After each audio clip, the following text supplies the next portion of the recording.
Inspector राहत अली और बाकी तमाम कांस्टेबल गाड़ियों को देखकर हैरत ज़दा रह गए कि इतनी जल्दी गाड़ियां कैसे आई हैं, क्योंकि उनको जंगल में पहुंचते पहुंचते 3 घंटे लग जाते थे। मगर फिर उन्होंने इस बात को झटका और जल्दी से गाड़ियों की जानिब लपके।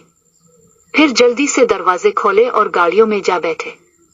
मगर जब ही वो गाड़ी में बैठे तो किसी भी गाड़ी का ड्राइवर मौजूद नहीं था, जबकि गाड़ियां स्टॉप खड़ी थी। उन सब के बैठते ही तीनों गाड़ियां रवान दवान हो गई। उनको अपनी गलती का एहसास हो गया और वो सब चीखने चलाने लगे और गाड़ियों के लॉक खोल कर बाहर निकलने की कोशिश करने लगे। मगर सब बेकार था, क्योंकि गाड़ियां बर्क रफ्तारी से जंगल से वापसी वाले रास्ते की तरफ दौड़ने लगी। इंस्पेक्टर राहत अली और मौलवी भी खौफजदा हो गए। सबको अपनी अपनी मौत का पूरा यकीन हो गया। फिर इंस्पेक्टर ने मौलवी से कहा, जनाब कुछ पढ़े जैसे मीसुम ने पढ़ा था। फिर मौलवी कादरी साहब ने कहा, खामोश रहो, मैं पढ़ ही रहा हूँ। जून जून मौलवी वर्द करता गया। गाड़ियों की स्पीड आहिस्ता होने लगी, मगर चूंकि उनकी गाड़ी सबसे आगे थी और पिछली 2 गाड़ियां बहुत तेज रफ्तारी से आ रही थी। फिर मौलवी अचानक परेशान हुआ और इंस्पेक्टर से कहा, अगर हमारी गाड़ी अचानक रुक गई तो पिछली गाड़ियां हमारी गाड़ी में लगेंगी, जो कि इंतहाई खतरनाक साबित होगा।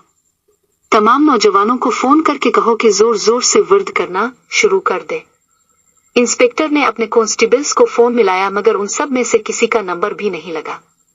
मुसलसल वर्द पड़ने की वजह से उनकी गाड़ी की स्पीड इंतहाई कम हो गई, मगर पीछे से आने वाली तेज रफ्तार गाड़ियां एकदम इंस्पेक्टर की गाड़ी से टकराई, जिसके नतीजे में इंस्पेक्टर की गाड़ी आगे स्पीड से निकल गई और लड़खड़ाते हुए दरख्त से जा टकराई और एकदम रुक गई, जबकि पीछे से आने वाली गाड़ियां आपस में टकराकर चिकनाचूर हो गई। दरख्त से टकराने की वजह से इंस्पेक्टर वाली गाड़ी भी टूट फूट का शिकार हो गई। इंस्पेक्टर और मौलवी को काफी चोटें आई, मगर वो दोनों हैरत अंगेज तौर पर बच गए। फिर वो दोनों तेज रफ्तारी से अपनी गाड़ी से निकले और बाकी कांस्टेबल का पता करने के लिए दूसरी गाड़ियों की जानिब भाग कर आए।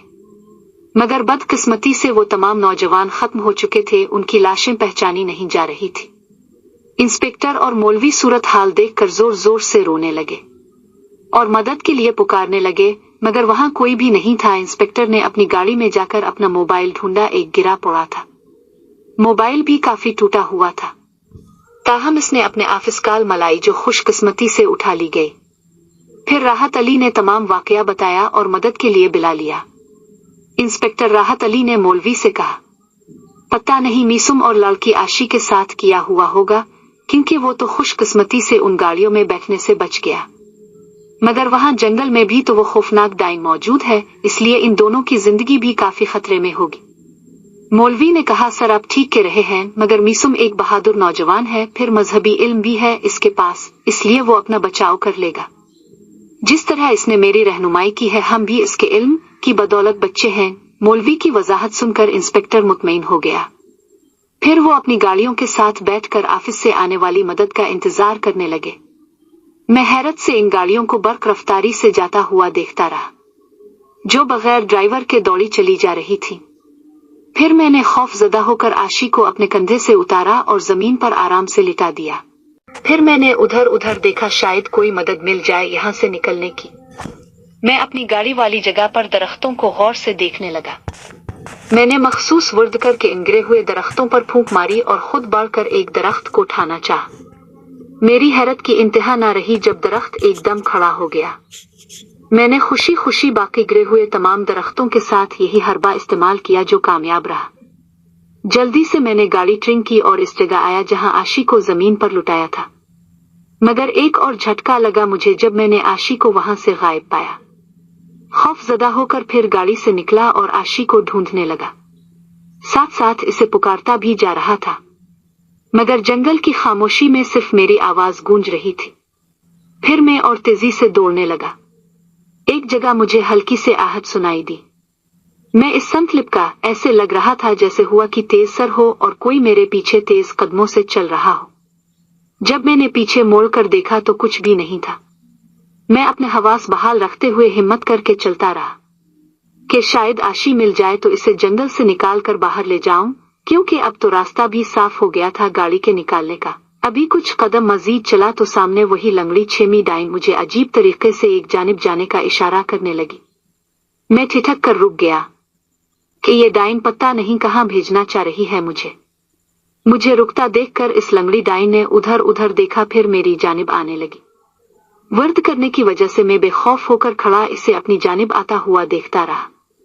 इसके और मेरे दरमियान काफी फासला था, मगर वो एकदम मेरे बराबर आकर खड़ी हो गई और मेरे कान में खौफनाक आवाज में बोली, मीसुम, आशी दरख्त पर लटकी हुई है, उतार कर ले जाओ इसे। वो डाइन इसे अभी वो कुछ और बता ही रही थी कि मेरी आंखों के सामने इसे अनदेखी ताकत ने बालों से पकड़ा और घसीट कर छिमी डाइन को दूर जाकर पटा, फिर इसका गला दबाकर मार डाला। ये खौफनाक मंजर देखकर मैं हैरत ज़दा रह गया। फिर मैं जहां खड़ा था ओहीन एक दरख्त था। मैंने जुम ही ऊपर निगाह की, आशी लटकी हुई थी और हल्की गुर्राहट की आवाज भी निकाल रही थी और उसकी शक्ल इस वक्त डाइन वाली थी। फिर मैंने हिम्मत की वर्द करते हुए इस पर फूंक मारी। वो एकदम दरख्त से नीचे पटक दी गई। नीचे गिरते ही आशी की शक्ल इंसानों वाली बन गई। वो फिर बेहोश हो गई थी। मैंने इसे जल्दी से उठाया और अपनी गाड़ी की जानिब चल दिया। मैंने बाविश आशी को उठाकर अपनी गाड़ी की जानिब चलने लगा। दरवाजे खोलकर मैंने आशी को पिछली सीट पर लुटाया और खुद ड्राइविंग सीट संभाल कर बिस्मिल्लाह पढ़कर सलफ मारा। शुक्र है गाड़ी चल पड़ी। फिर मैंने जंगल से वापसी वाले रास्ते की राह ली। मैं पीछे मुड़ मुड़ कर आशी को भी देखता जा रहा था। वो अभी तक इंसानी शक्ल में बेहोश भी। गाड़ी को मैंने हिसार कायम करके महफूज कर लिया, इसीलिए मुझे अब डाइन के बरा रास्त हमले का कोई खतरे नहीं था। थोड़ा सा आगे ही गया था कि मुझे दूर से पुलिस की गाड़ियां टूटी फूटी नजर आने लगी। मैं बहुत परेशान हुआ और जल्दी से गाड़ी वहां तक ले गया। नजदीक जाकर पता चला पुलिस की गाड़ियों का बुरे तरीके से एक्सीडेंट हुआ पड़ा था। मैं फौरन गाड़ी से नीचे उतरा। सामने मौलवी साहिब और इंस्पेक्टर सर पकड़े बैठे थे और काफी परेशान लग रहे थे। जुम ही इनकी नजर मेरी तरफ पड़ी, मुझे देखकर खुश हुए और उठकर मेरी जानिब आने लगे। मैंने कहा, ये क्या हो गया है इंस्पेक्टर साहिब? ये सब नौजवान कैसे फौत हो गए? राहत अली ने कहा, बस ना पूछो मीसुम, ये सब इस अनदेखी डाइन की कारस्तानी है, जिसके नतीजे में दोनों गाड़ियां आपस में बुरी तरह टकरा गई। हमारी गाड़ी भी टूट फूट का शिकार है, ताहम हम दोनों मजिजाती तौर पर बच गए हैं। मौलवी साहिब मिसकबल आपके बताए हुए तरीके की बदौलत कुरान पाक में से वर्द कर रहे थे, जिसकी वजह से हमारी गाड़ी की स्पीड कम हो गई, मगर पीछे से आने वाली गाड़ियां आपस में टकरा गईं। जोरदार एक्सीडेंट के नतीजे में सब नौजवान शहीद हो गए।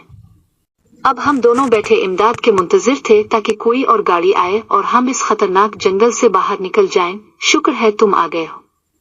भर मौलवी साहिब ने मुझसे पूछा, मीसुम, तुम अपने बारे में बताओ, तुम वहां से कैसे गाड़ी लेकर आए हो, जबकि गाड़ी तो दरख्तों में घिरी हुई थी। फिर मैंने अपने साथ होने वाली सारे वाकये की तफसील बता दिए, मजीद ये कि आशी अब मेरे साथ गाड़ी में सवार है। आशी का सुनकर इंस्पेक्टर राहत अली बहुत खुश हुआ और आकर पिछली सीट पर बेहोश पड़ी आशी को देखने लगा। फिर कहने लगा, ये तुमने बहुत अच्छा काम किया है, तुम एक वाकई में बहादुर नौजवान हो, जो ऐसे खतरनाक जंगल में एक डाइन से मुकाबला करके एक इंतहाई खतरनाक कातिल लड़की को उठाकर ले आए हो। वेल डन, मुझे तुम पर फख्र है मीसुम। अपनी तारीफ सुनकर मैं खामोश खड़ा रहा। फिर हम वहीं बैठकर इंतजार करने लगे ताकि दूसरी गाड़ियां आएं और उन शहीद नौजवानों की लाशों को ले जाएं।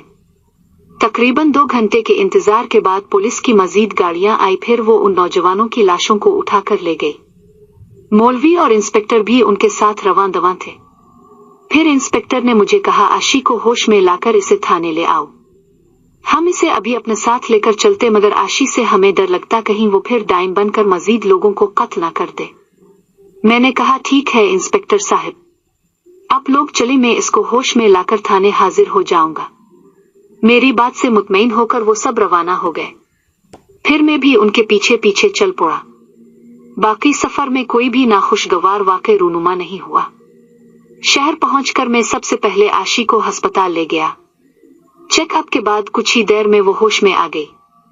फिर मैं इसे वहां से ले आया, मगर मैं आशी को अपने घर ले जाने की बजाय एक पार्क में ले आया ताकि हकीकत मालूम करके इसे थाने छोड़ आऊं। आशी मुझे देखकर बहुत खुश थी।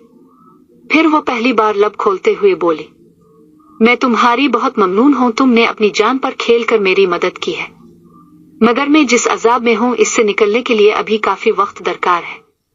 फिर मैंने हिम्मत करते हुए कहा, आशी तुम मुझे अपने पूरे हालात क्यों नहीं बता देती? आखिर क्या हुआ है तुम्हारे साथ?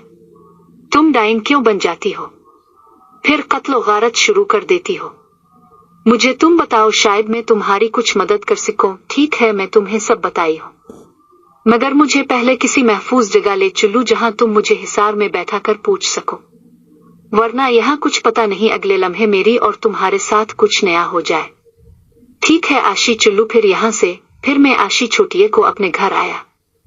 घर में सिर्फ अबू, अम्मा और फातिमा मेरे कजिन की शादी में गए हुए थे 1 हफ्ते के लिए। आशी के पूरे हालात जाने का ये बेहतर मौका था। फिर बाबा जान को तो पहले ही सब पता था आशी का, इसलिए मैंने जब आशी का बताया कि इसे किसी मकसद के लिए यहाँ लाना पड़ा, वो ये सुनकर खामोश हो गए और कहा, ठीक किया है। फिर बाबा जान ने कहा, अब जल्दी से हिसार बनाकर आशी से इसके हालात मालूम करो, जब तक मैं थाने फोन करके कहता हूँ आशी अभी बेहोश है। ठीक है बाबा जान, आप बता दीजिए इंस्पेक्टर राहत अली को। बाबा जान के जाने के बाद मैंने आशी और अपने अर्द गिर्द हिसार कायम कर दिया। फिर आशी से कहा, मुझे पूरी तफसील से अपने बारे में बताओ। फिर आशी ने जो कुछ मुझे बताया वो इसकी ज़बानी यूं है, जैसे ही मैंने होश संभाला सब मुझे डाइन की बेटी के नाम से पुकारते थे, क्योंकि मैंने लोगों से सुना था कि मेरी माँ छेमी एक डाइन थी। चाचा और चाची भी यही कहते थे, मगर इस वक्त मुझे पता चला जब चाचा रियाज अहमद मेरी शादी एक अजीब और गरीब दरूनी शक्ल वाले बूढ़े जादूगर से कर रहे थे।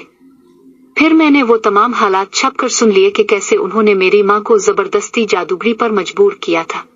पैसे कमाने के लिए मेरा चाचा ज़बरदस्ती माँ से चले कटवाता था, जिसके नतीजे में माँ एक डाइन बन गई। इसने खूब दौलत कमाई जो मेरे चाचा ने कब्जा कर ली। माँ को जब किसी ने कत्ल कर दिया और मेरे चाचा चाची ने मुझ पर जुल्म के पहाड़ तोड़ दिए। इसका बेटा फराज इंग्लैंड में तालीम हासिल कर रहा था, जबकि मैं घर में चक्कियां पसती थी। घर का सारा काम मुझसे करवाया जाता। फिर कुछ ही अरसे बाद मेरी शादी खबीस बौड़ से की जाने लगी। फिर सारे वाकयात वहीं से होना शुरू हो गए। दरूनी शक्ल वाले दूल्हे को देखकर मैं कमरे में भाग गई और दरवाजा लॉक कर दिया कि किसी सूरत नहीं खोलूंगी। दरवाजे बंद करके जब मैं मुड़ी तो मेरे पीछे मेरी माँ छेमी की खौफनाक बदरू खड़ी थी। इसे देखकर मैं चीखने लगी थी कि इसने अपना खौफनाक लंबे नाखूनों वाला हाथ मेरे मुंह पर रखा। फिर माँ के बदरू मेरे जिस्म में सराहत कर गई। मेरी शक्ल एकदम तब्दील हो गई। फिर मैंने दरवाजे को लात मारी और गुर्राहट निकालती हुई उनके सामने जा खड़ी हुई। मेरे हाथ में आहा हुआ पिस्टल फुल लोड था, जो मैंने तीनों को मारकर खाली कर लिया और इसी खौफनाक शक्ल के साथ घर से भागकर जंगल वाले रास्ते में बर्क रफ्तारी से दौड़ती चली गई। कहानी पसंद करने का बहुत शुक्रिया। इस कहानी छेमी डाइन की बेटी का अगला पार्ट सुनने के लिए मेरे इस चैनल स्टोरीज 7 सेंटर को सब्सक्राइब करें, ताकि मैं जब भी इस कहानी का अगला पार्ट अपलोड करूं, इसका नोटिफिकेशन सबसे पहले आपको मिले।